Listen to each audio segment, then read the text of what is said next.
read your own poetry, you get all choked up.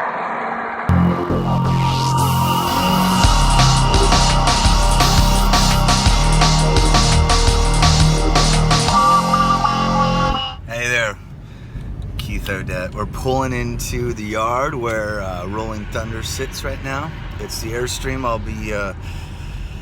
I'll be living in. Demo continues. Making huge progress. Gonna open it up. Make the space just more modular, more functional, more right now. Ay.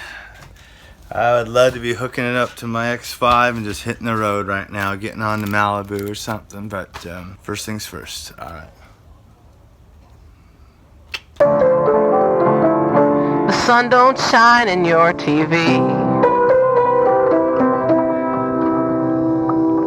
Listen up and I'll tell a story. It's like when you go to read your own poetry, you get all choked up.